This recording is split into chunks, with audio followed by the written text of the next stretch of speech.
ಕಾಶಿ ಜ್ಯೋತಿರ್ಲಿಂಗ ದರ್ಶನ ಪಡೆಯಬೇಕೆಂಬುವವರಿಗೆ ಇಲ್ಲಿದೆ ಸಂತಸದ ಸುದ್ದಿ. ಶಿವಮೊಗ್ಗದಿಂದ ಹೊರಡಲಿರುವ ಕಾಶಿ ಅಯೋಧ್ಯ ಯಾತ್ರೆಯಲ್ಲಿ ಹಿಂದೂ ಸಂಪ್ರದಾಯದ ಪ್ರಮುಖ ಯಾತ್ರಾ ಕೇಂದ್ರವೆಂದು ನಂಬಲಾದ ಕಾಶಿಯ ಜ್ಯೋತಿರ್ಲಿಂಗ ದರ್ಶನ, ಅಯೋಧ್ಯ, ಸೀತಾಮಡಿ, ಗಯಾ ಮತ್ತು ಬುದ್ಧಗಯಾ ಕ್ಷೇತ್ರಗಳಿಗೆ ಭೇಟಿ ನೀಡಲಿದ್ದೇವೆ. ತಿಂಡಿ ಊಟದ ವ್ಯವಸ್ಥೆ ಜೊತೆಗೆ ವಿಶ್ರಾಂತಿ ಪಡೆಯಲು ರೂಮ್ ವ್ಯವಸ್ಥೆ ಕೂಡ ಇರುತ್ತದೆ.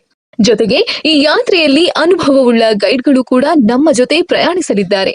ನೀವು ಕೂಡ ಈ ತೀರ್ಥ ಕ್ಷೇತ್ರಗಳ ದರ್ಶನ ಪಡೆಯಬೇಕೆಂದರೆ ಹಿಂದೆ ಕರೆ ಮಾಡಿ.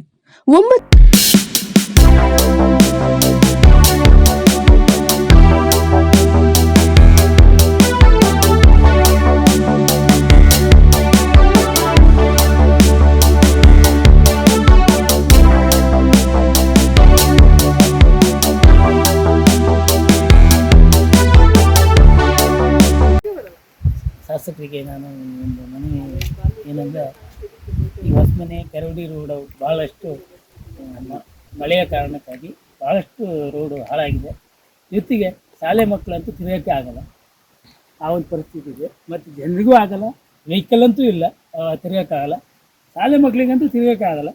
ಅದಕ್ಕಾಗಿ ನಾವು ಮಾನ್ಯ ಶಾಸಕರಿಗೆ ಈ ಒಂದು ಮನವಿ ಏನಂದರೆ, ಒಟ್ಟಾಗಿ ಈ ರೋಡನ್ನು ಆದಷ್ಟು ಈ ಶಾಲೆ ಮಕ್ಕಳಿಗಾಗಲಿ ಮನುಷ್ಯರಿಗಾಗಲಿ ತಿರುಗೋಕ್ಕೆ ಒಂದು ವ್ಯವಸ್ಥೆ ಮಾಡಬೇಕು. ಹಾಗಾಗಿ ಒಂದು 30,000 to 40,000 ರೂಪಾಯಿ ಅಮೌಂಟ್ ಬೇಕು.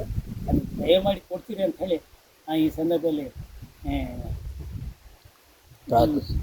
ಕಳಕಳಿಯಿಂದ ನಾವು ಕೇಳ್ಕೊಡ್ತೀವಿ. ಜೊತೆಗೆ ಇದೊಂದು ಸಹಕಾರ ಭಾಳಷ್ಟು ನಿಮ್ಮ ಒಂದು ಈ ಭಾಗದ ನಮ್ಮ ಭಾಗದ ಭಾಳ ಈ ವರ್ಷ ಮಳೆ ಜಾಸ್ತಿ ಆದ್ರಿಂದ ಭಾಳಷ್ಟು ಹರಿಗೆ ಇಟ್ಟಿದೆ. ಹಾಗಾಗಿ ಹಲೋ, ನಮಸ್ತೆ ಸರ್. ಸಾಗರ MLA ಸಾಹೇಬರಿಗೆ ನಾವು ಒಂದು ರಿಕ್ವೆಸ್ಟ್ ಮಾಡ್ತಾಯಿದ್ದೀವಿ ಸರ್. ಇಲ್ಲಿ ಕಾರಡಿ ಗ್ರಾಮದ ಹೊಸಮನೆ ಕೆರವಡಿ ರಸ್ತೆಯಲ್ಲಿ ಸ್ಕೂಲಿಗೆ ಹೋಗುವ ಮಕ್ಕಳು ತುಂಬ ಇದ್ದಾವೆ. ಆದರೆ ಈ ರೋಡು ಮಕ್ಕಳಿಗೆ ಹೋಗಾಗ ಓಡಾಡೋದಕ್ಕೂ ಆಗೋದಿಲ್ಲ, ಆ ಥರ ಪರಿಸ್ಥಿತಿ ಆಗಿದೆ. ಅದಕ್ಕೆ ನಾವು ನಿಮ್ಮಲ್ಲಿ ಒಂದು ರಿಕ್ವೆಸ್ಟ್ ಏನಂದರೆ ಸರ್, ಈಗ ಸದ್ಯದ ಪರಿಸ್ಥಿತಿಗೆ ಕಳೆದ ಸರಿನೂ ರೋಡ್ ಕೆಲಸ ಮಾಡಿದ್ವಿ, ಆದರೆ ಈ ಸಲ ಮಳೆ ಜಾಸ್ತಿ ಆಗೋದ್ರಿಂದ ರೋಡ್ ನಡೆದಾಡಲಿಕ್ಕೆ ಆಗೋದಿಲ್ಲ, ಮಕ್ಕಳಿಗೆ ತಿರುಗಾಡೋದಕ್ಕೂ ಆಗೋದಿಲ್ಲ.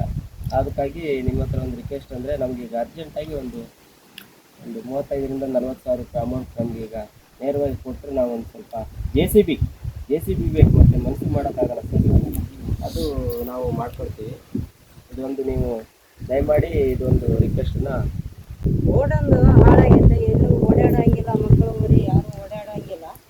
ಆದರೂ ಮಳೆಗಾಲ ಹಿಡಿದ ಮೇಲೆ ನಾವು ಜನ ಹಾಕಿದ್ದು ಕೆಲಸ ಮಾಡಿದ್ವಿ, ಆದರೂ ಕೊರಕು ಹೋಗೈತೆ, ಮಕ್ಕಳಿಗೆ ಓಡಾಡೋಕ್ಕೆ ತೊಂದರೆ ಆಗೈತೆ. ಅದರಿಂದ ನಮ್ಮ ವತಿಯಿಂದ ಮಾನ್ಯ ಶಾಸಕರಿಗೆ ಶಾಸ್ತ್ರಾಂಗ ನಮಸ್ಕಾರಗಳು. ನಮಗೇನಾಯಿತು ಅಂದರೆ, ಕಾರಡಿ ಗ್ರಾಮದಲ್ಲಿ ಕೆರವಡಿ ರಸ್ತೆಯಲ್ಲಿ ಮನುಷ್ಯರು ಓಡಾಡೋಕ್ಕೆ ತುಂಬ ಕಷ್ಟ ಆಯಿತು. ಮನುಷ್ಯರಿಗಿಂತ ಹೇಳಿ ಒಂದು ಪೇಷೆಂಟ್ನ ಒಂದು ಹಾಸ್ಪಿಟ್ಲಿಗೆ ಕರ್ಕೊಂಡು ಹೋಗೋದಕ್ಕೂ ಒಂದು ಕಷ್ಟಕರವಾದ ಪರಿಸ್ಥಿತಿ ಆಗ್ಬಿಟ್ಟಿದೆ. ಶಾಲೆ ಮಕ್ಕಳು ಓಡಾಡಲಿಕ್ಕಾಗಲ್ಲ, ಯಾವುದೇ ಒಂದು ವಿಷಯ ಗೊತ್ತಾಗೋದು ಇಲ್ಲ ನಮಗೆ. ಇಲ್ಲಿ ಯಾವುದೇ ಒಂದು ಸಂಚಾರನೇ ವ್ಯಸ್ತ ಆಗ್ಬಿಟ್ಟಿದೆ ಸರ್. ಈಗ ನಮಗೇನಪ್ಪ ಅಂದರೆ, ಈಗ ಸರ್ ಮಳೆಗಾಲ ಹಿಡಿದ ಮೇಲೆ ನಾವು ತುಂಬ ಕೆಲಸ ಮಾಡಿದ್ದೀವಿ ಮನುಷ್ಯರು, ಆದರೂ ಅದು ಯಾವುದೇ ಪ್ರಯೋಜನಕ್ಕೆ ಬರಲ್ಲ. ವಿಪರೀತ ಮಳೆಯಿಂದ ಯಾವುದೇ ಕೆಲಸ ಪ್ರಯೋಜನ ಆಗ್ತಿಲ್ಲ. ಆನಂತರ ಇದಕ್ಕೆ ನೀವು ತುರ್ತಾಗಿ ಸರ್ ನಮ್ಮ ಇದನ್ನೊಂದು ಗಂಭೀರವಾಗಿ ನೀವು ಪರಿಗಣಿಸಿ ನಮಗೆ ತುರ್ತಾಗಿ ಸರ್ ನೀವು ಯಾವುದೇ ಬಿಲ್ಲು ಬಾಣ ಇಲ್ಲದೇ ಒಂದು ನೇರವಾಗಿ ನಮ್ಮ ಇದಕ್ಕೊಂದು ಸಹಕಾರ ಮಾಡಿ ಸರ್. ತಮ್ಮಲ್ಲಿ ಕಳಕಳಿ ಇದನ್ನು ಗಂಭೀರವಾಗಿ ತಗೊಂಡು ಇದೊಂದು ಪರಿಶೀಲನೆಗೆ ಮಾಡಿ ಸರ್. ದಯವಿಟ್ಟು ಇದೊಂದು